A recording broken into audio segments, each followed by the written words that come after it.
Dans cette nouvelle vidéo, je vous invite à méditer devant une des œuvres les plus accomplies de l'art chrétien.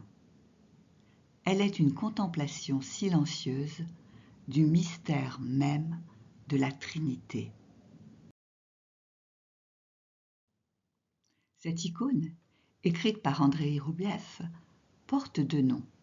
Elle s'appelle ou bien icône de l'hospitalité d'Abraham ou icône de la Trinité. Vous vous souvenez? Dans Genèse 18, Dieu se montre à Abraham à travers trois visiteurs mystérieux, qui à certains moments semblent n'en former qu'un. Le dialogue nous présente tantôt un, tantôt trois personnages, et le pluriel est étrangement mêlé au singulier. La tradition chrétienne a vu, dans ces trois mystérieux personnages, une représentation de la Trinité. Abraham et Sarah ont disparu de la scène, mais les trois personnages nous font bien penser aux trois visiteurs. Ils portent des sandales aux pieds.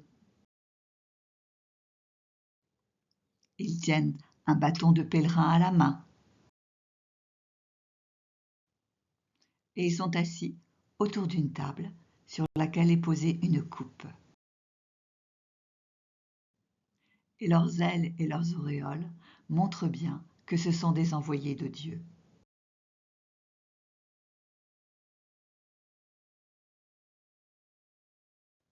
Mais l'icône nous dit beaucoup plus. Le fond en or, la lumière qui prend la forme des auréoles, nous mettent en présence de la divinité. Tous les trois se ressemblent. Ils ont le même visage. On a presque l'impression qu'il s'agit du même personnage représenté trois fois. Et pourtant, chacun est unique, semblable mais différent. Pour Roublev, qui reprend là la tradition, les trois personnages de l'épisode de l'hospitalité d'Abraham symbolisent la Trinité. On peut alors se demander où est le Père, le Fils ou l'Esprit. Les interprétations existent et sont diverses. Certains identifient le Christ au personnage central, d'autres disent que c'est le Père. Aucune lecture ne s'impose avec certitude. Et cette indétermination n'est pas un manque, elle est théologique. Dès les premiers siècles, et notamment les pères grecs, affirment que Dieu est à la fois un et trois, sans hiérarchie visible, sans division. Ils disent que les personnes de la Trinité ne sont pas des individus séparés comme trois êtres humains. Elles existent dans une relation totale les unes aux autres. On parle de périchorèse, c'est-à-dire d'une circulation mutuelle, d'un habiter l'un dans l'autre. Si nous ne pouvons pas identifier clairement chaque personne, c'est précisément parce que leur identité est relationnelle, non isolable.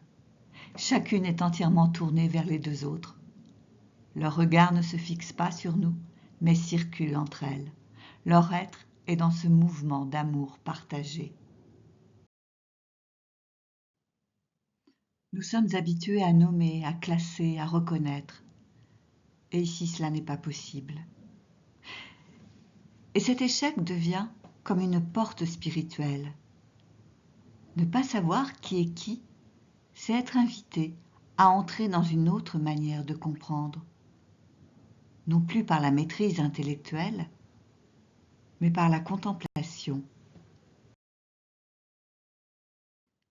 Le fait qu'on ne puisse pas clairement reconnaître les personnes de la Trinité n'est pas une limite de l'image, c'est son accomplissement. Roublev ne cherche pas à représenter Dieu comme un objet identifiable, mais à rendre visible une communion. Tout est construit pour conduire le regard vers une unité profonde. Les personnages sont inscrits à l'intérieur d'un cercle, forme parfaite, qui n'a ni commencement ni fin, qui signifie l'union mais aussi l'égalité, chacun a même dignité que l'autre. Leur regard, leur mouvement révèlent la communion qui existe entre eux, unis mais différents, différents par leurs vêtements, leurs attitudes. Les dons de l'esprit ne sont pas autre chose que cet amour des trois. Ces trois-là ne sont que relation, communion, amour. Et ils veulent nous entraîner avec eux.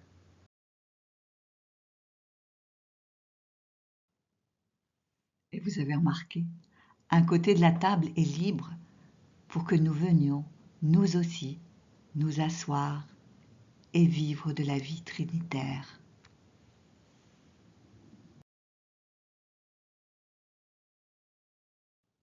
Quelle réponse je donne à cette invitation ?